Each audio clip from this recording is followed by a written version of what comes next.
వద్ద జరిగిన పరిణామాలపై రవాణా శాఖ సంఘాలు విజయవాడలో అత్యవసరంగా సమావేశమయ్యాయి. ఎంపీ కేశినేని బొండా ఉమ క్షమాపణలు చెప్పాలని నేతలు డిమాండ్ చేస్తున్నారు. లేదంటే రేపటి నుంచి పెన్ డౌన్ చేపట్టాలని భావిస్తున్నాయి. సాయంత్రం యాక్షన్ ప్లాన్ ప్రకటించనున్నట్లు రవాణా శాఖ సంఘాలు తెలిపాయి.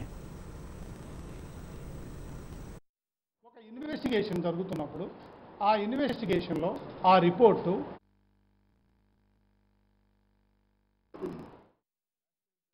కారణం ఫ్రంట్ వీల్ కింద పడి కాకుండా దానికి ఏదో ఇంకో కంప్లైంట్, వేరే కంప్లైంట్, రియర్ ఓవర్ హ్యాంగ్ ఎక్కువ ఉందని చెప్పి దానివల్లనే ప్రమాదం జరిగిందని నేను చెప్పి రాయమని చెప్పి ఒత్తిడి చేయడం జరుగుతుంది. మరి గౌరవ సుప్రీంకోర్టు చెప్పిన ఆదేశాలను కూడా మరి ప్రజాప్రతినిధులు వీళ్ళందరూ కూడా గమనించాల్సిన అవసరం ఉంది. వేరే ఒక బస్సు ఒక ఆపరేటర్ విషయంలో కానీ, ఇంకో పక్క బస్సు గురించి కానీ ఇంకొక వ్యక్తి కలిగించుకోవడానికి ఏ విధమైన అవకాశం లేదని చెప్పి సుప్రీంకోర్టు చక్కటి తీర్పు ఉంది. మరి ఆ తీర్పు ప్రకారం పక్క బస్సు తప్పు తిరుగుతుంది, లేకపోతే దానికి కంప్లైంట్ మూలన యాక్సిడెంట్ జరిగింది అని చెప్పి తను దగ్గర ఉండి ఎవరైనా సరే ఒక వ్యక్తి ఇన్సిస్ట్ చేయడం అనేది చట్టరీత్యా కూడా అది నేరం. మరి దానికి వ్యతిరేకంగా మేము చేయకూడదు కాబట్టి మా పరిధిలో మేము చేస్తాం. మరోవైపు బెజవాడ ఆర్టీఏ కార్యాలయంలో వీరంగం ఆడిన విజయవాడ ఎంపీ కేశినేని నాని, ఎమ్మెల్యే బొండా ఉమాపై ఉద్యోగ సంఘాలు మండిపడ్డాయి. కేశినేని నాని కూడా ఓ ప్రైవేట్ ట్రావెల్స్ ఆపరేటర్ అని గుర్తుంచుకోవాలన్న ఆర్టీఏ అధికారులు ఆర్టీసీ నష్టాలకు కేశినేని నాని ఒక కారణం కాదా అని ప్రశ్నించారు. ఓ సీనియర్ ఐపీఎస్ అధికారిని ఇష్టం వచ్చినట్లు తిడుతుంటే పోలీసులు ఏం చేస్తున్నారని రవాణా శాఖ అధికారులు ప్రశ్నించారు. ముఖ్యమంత్రి చంద్రబాబును, విజయవాడ పోలీస్ కమిషనర్ను కలిసి ఎంపీ ఎమ్మెల్యేలపై ఫిర్యాదు చేస్తామన్న ఉద్యోగులు ఆర్టీఏ కమిషనర్ బాలసుబ్రహ్మణ్యానికి క్షమాపణలు చెప్పకపోతే పెన్ డౌన్ చేస్తామని హెచ్చరించారు. ఇదే అంశంపై ప్రస్తుతం టీడీపీ నేతలు మాట్లాడుతున్నారు. లైవ్లో చూద్దాం. వచ్చినా మీరు తగ్గుండాలి తప్ప అధికారులను గౌరవించాల్సినటువంటి బాధ్యత మనందరి మీద ఉంది. మీరు ముందు అధికారు సుబ్రహ్మణ్యం గారి దగ్గరికి వెళ్ళండి. మరి నిన్న జరిగిన దానికి విచారణ వ్యక్తం చేయమన్నారు.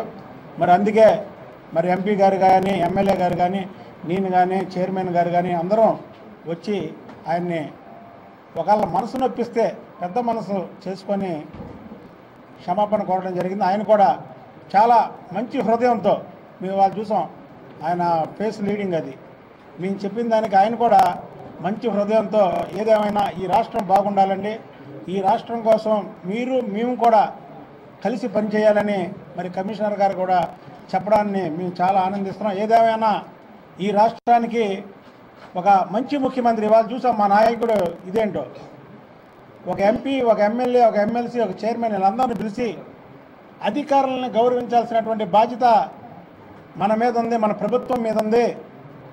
ఈ ప్రభుత్వం ముందుకెళ్లాలంటే అధికారులు మరి ఎంతో కృషి చేయాల్సినటువంటి బాధ్యత ఉంది.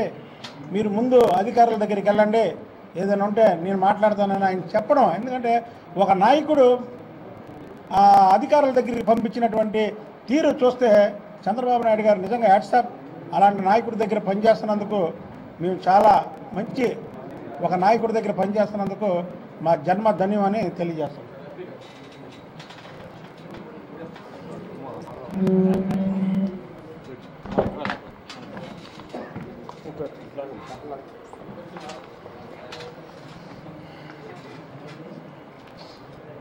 అతిపెద్ద ప్రజాస్వామ్య వ్యవస్థ అయినటువంటి భారతదేశంలో పార్లమెంటరీ ప్రాక్టీసెస్లో ఎగ్జిక్యూటివ్ వ్యవస్థ అంటే అధికారులు కానీ, ప్రజలచే ఎన్నుకోబడినటువంటి ప్రజాప్రతినిధులు కానీ వీళ్ళందరూ కూడా సమపాళ్లలో ఈ భారతదేశాన్ని, ఈ రాష్ట్రాన్ని అభివృద్ధి చేయాల్సినటువంటి బాధ్యత అందరి మీద ఉంది. అందుకనే ఎవరి గౌరవాన్ని భంగం కలగకూడదు. ఇక్కడ ప్రజాప్రతినిధుల గౌరవం భంగం కలగకూడదు, అధికారుల గౌరవం భంగం కలగకూడదు. ఇవాళ ప్రజాస్వామ్య వ్యవస్థని గౌరవించే విధంగా తెలుగుదేశం పార్టీ అధ్యక్షులు నారా చంద్రబాబు నాయుడు గారు నిన్న జరిగినటువంటి ఒక దురదృష్టకరమైన ఘటన, దాంట్లో తప్ప ఒప్ప ఎవరిదని తీసేయండి, ఎవరు తప్పు చేసినా సరే మేము అక్కడికి వెళ్ళాం. పార్లమెంట్ సభ్యులు, ఎమ్మెల్యే, ఎమ్మెల్సీ, చైర్మన్ గారు వెళ్ళినటువంటి వ్యక్తులు అధికారులతో మాట్లాడి ఎవరైతే అధికారుల మనసులో నొచ్చుకున్నాయో వాళ్ళకి బేషరతుగా మీరు మాట్లాడి వాళ్ళ మనసును నొచ్చుకునే విధంగా మాట్లాడరమ్మని చెప్పి మాకు ఆయన ఉదయాన్నే పిలిపించి చెప్పడం జరిగింది. కానీ మేము పార్లమెంట్ సభ్యులు కేశినేని నాని గారు ఒక అడుగు ముందుకేసి ఖచ్చితంగా ఈ రాష్ట్రంలో భారతదేశంలోనే నీతి నిజాయితీ గల నాయకుడిగా పేరు తెచ్చుకున్నటువంటి బాలసుబ్రహ్మణ్యం గారికి, వాళ్ళ సిబ్బందికి, చిన్న అధికారి నుంచి కూడా అతిపెద్ద ఐఏఎస్ అధికారులందరికీ కూడా జరిగిన ఘటన దురదృష్టకరం, జరగకుండా ఉంటే బాగుండేది. మీ మనసులో ఎవరన్నా కనుక మా ప్రవర్తన వల్ల నొచ్చుకుని ఉంటే మరి మేము సారీ చెప్తున్నామని కూడా మేము అందరు అధికారుల మధ్య జేఏసీ సభ్యులు ఉన్నారు, వాళ్ళ సాక్షాత్తు బాలసుబ్రహ్మణ్యం గారు అందరూ కూడా ఉన్న సందర్భంలో అందరి ముందే మేము సారీ చెప్పడం జరిగింది.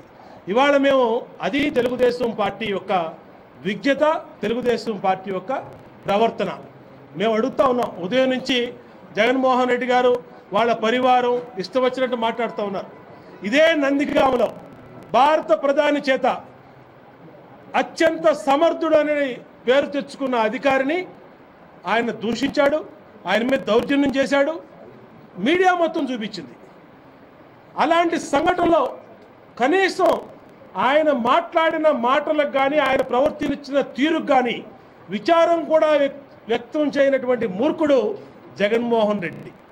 విశాఖపట్నంలో ఒక సమర్థుడైనటువంటి పోలీస్ కమిషనర్ని నిన్ను జైలుకి పంపిస్తా, నీ పెన్షన్ కట్ చేస్తా, రాబోయే సంవత్సరం నేను ముఖ్యమంత్రిని అవుతున్నా అని చెప్పి ఇష్టారీతిన రిపబ్లిక్ డే ఉత్సవాల్లో విశాఖపట్నాన్ని తగలబెడతానికి వెళ్ళినప్పుడు అడ్డుకుంటే అతని ప్రవర్తన, కనీసం ఆ సంఘటన మీద కూడా జగన్మోహన్ రెడ్డి విచారం వ్యక్తం చేయాల.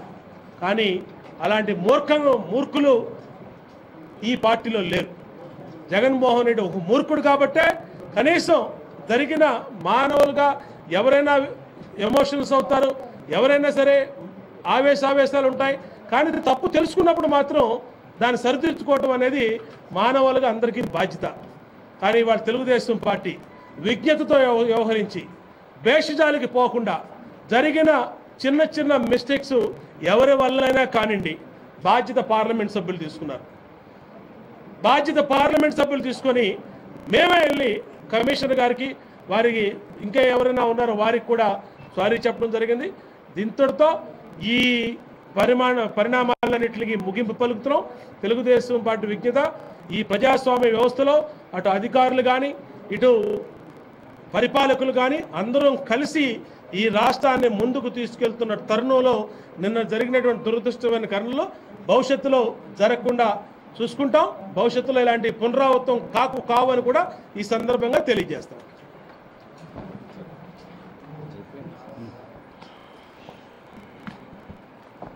అందరికీ